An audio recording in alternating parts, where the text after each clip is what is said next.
Ahoy there, I'm TinyPirate. Welcome to a little bit of a look at the AntLion ModMics 4 and ModMic 5. Now, I'm not normally a person who does hardware reviews, but the guys at AntLion were really kind enough to hook me up with a couple of their ModMics so that I could test out some modifications to my audio setup. This video is just basically going to be talking a bit about that and where and how I'm going to be using the ModMics in the future, because I think they're pretty cool.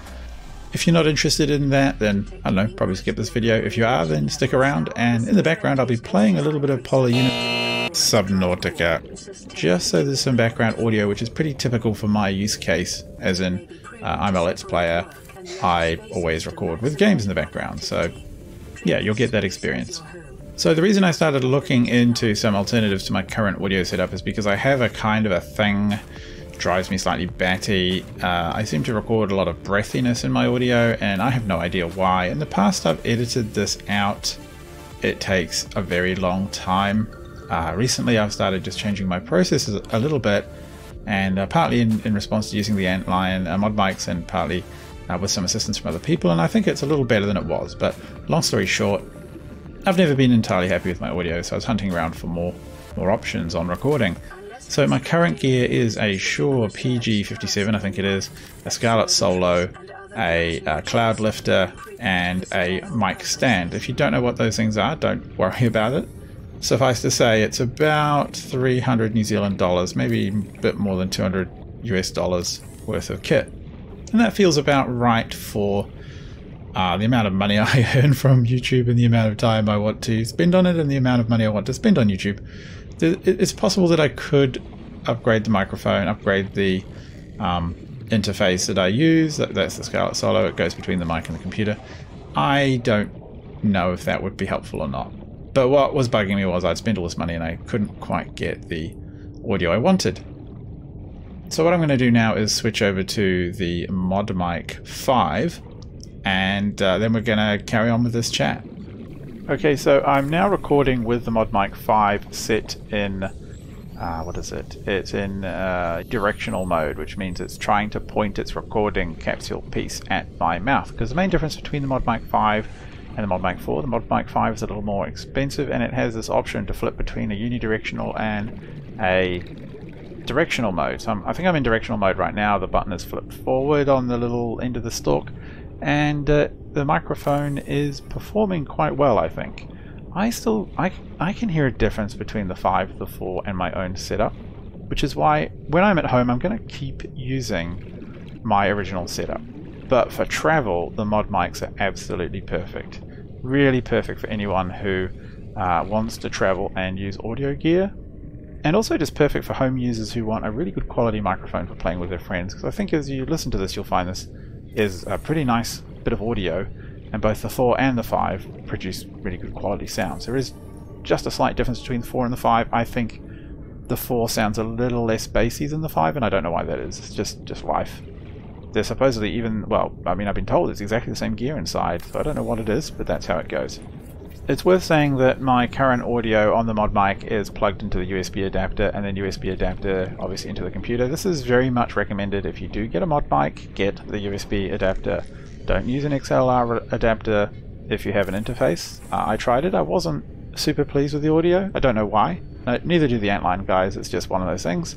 But the USB adapter, plugging the microphone into that is excellent, and it very, very, very much reduces the chance you're going to get any kind of static or weird hiss.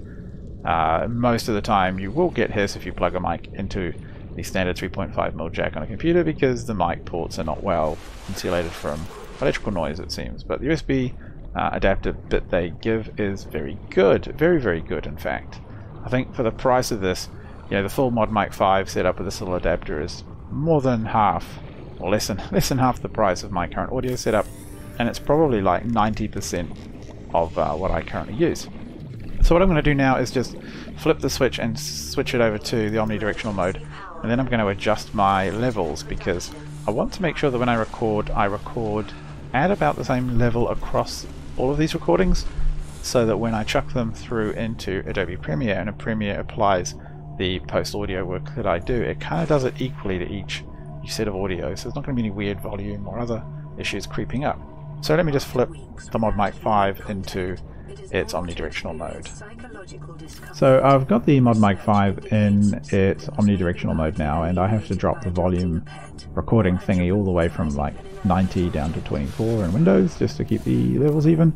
But that's how it goes. You can let me know if you think there's a big difference. There is some background noise in the house right now. There's a TV running upstairs. It's possible that in omnidirectional mode you will hear more of the Chinese soap opera that my wife is currently enjoying. She has dark and strange tastes, but don't tell her I said that. Yeah, so the other thing that should be noted with the 5 is with the 5 you get quite a cool flexible cable setup. You'll see that in actual proper reviews by proper technical people. It makes it really easy to connect your ModMic cable to your headphone cable and reduce the chance of them clattering into each other and banging into stuff and getting tangled up. That's really handy, especially if you do a semi-permanent setup.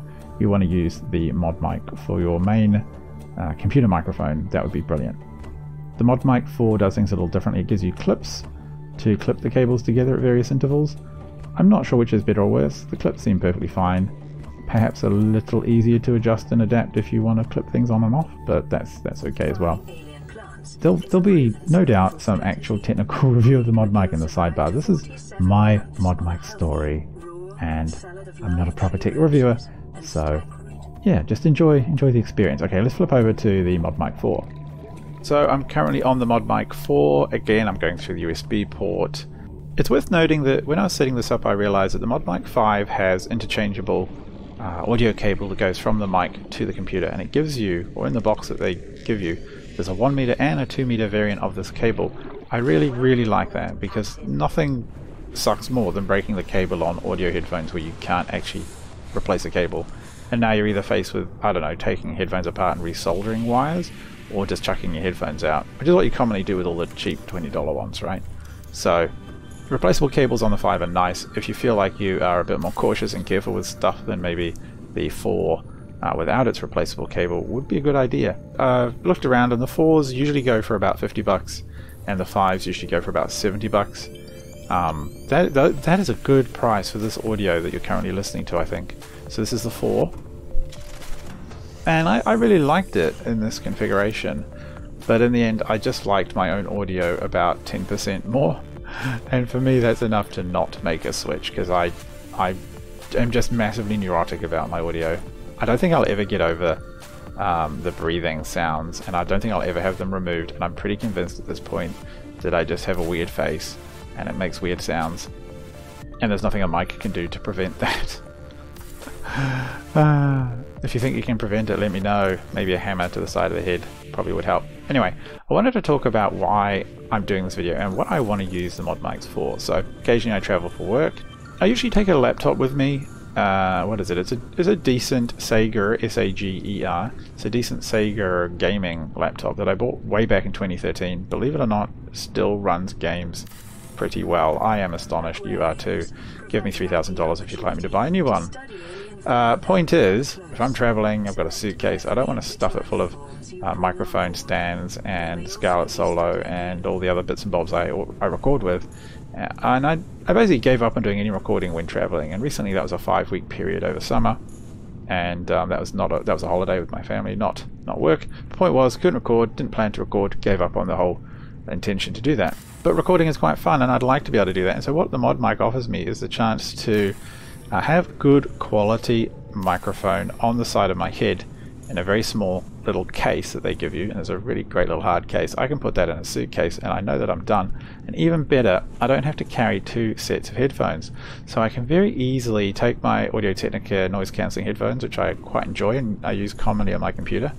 I can have those on the plane to listen to movies and what have you, and music and all that other junk, and when I get to a hotel I can just whip out the old AntLion, clip it on the side, tie the cables together basically, and I'm good to go. I can record from that point. That's really unheard of for me. I was contemplating for a while dragging some old Logitech gaming headset with me, but when I fiddled with the mic on that thing it was pretty terrible. It was fine for Discord I suppose, but everyone else would have noticed really horrible audio, and I thought I don't want to fiddle with it. Let alone then I've got to carry yet another big bulky set of headphones and stick them in a suitcase without any particular case around them, and it would just be awful. So what I'm really excited about is the opportunity to use the ModMic 4 or 5. I haven't quite settled yet. I'll probably use the 4, but I'm going to use one of these and take them with me when I do travel for work. And if I feel in the mood and I have the time, I can do some recording even when I'm on the road. And I don't think even many people would notice the difference in audio. I would, because I'm a bit obsessive, but most people wouldn't. And that's awesome. I mean, $50, $70 to produce good quality audio, that to me is pretty miraculous. And also the fact that I can, when I'm back at home, if I did want to use these for something, I could use them on the side of a really good quality pair of headphones. I don't have to be paying ridiculous money for glow-in-the-dark, fancy schmancy gamer headphones with a microphone. I can get really good, high-quality audio headphones if I want, and still have a decent gamer-quality microphone on the side. Those two things are not often together for a reasonable price. So yeah, I do like the ModMic for that functionality. Anyway, I've been rambling on a lot. This has been the ModMic 4. There's no mode select on it, so I don't need to do anything else with this audio, except to say I hope you've enjoyed this little comparison. I'm going to try and make sure I post-process them all exactly the same. The only thing I am going to do is just give it a little bit of noise cancelling on each track, and then I'm going to leave it basically up to Premiere to handle some equalization and compression. So for those audio nerds out there, you'll know what that means. The rest of it is going to be just hanging around on default. So if you have any nerdy audio questions for me, well, don't ask. I don't know this stuff really. I'm not a tech reviewer, but I did want to do the guys at AntLion a solid and just pass on my thoughts about this product which they've fired out to me, and to just sort of talk to you about how I plan to use it. Works for my use case, might work for your users as well. Anyway, I've been TinyPirate. This has been a bit different from my usual videos. I hope you'll stick around, watch the Let's Plays and building that I do in other games. Until then, good night.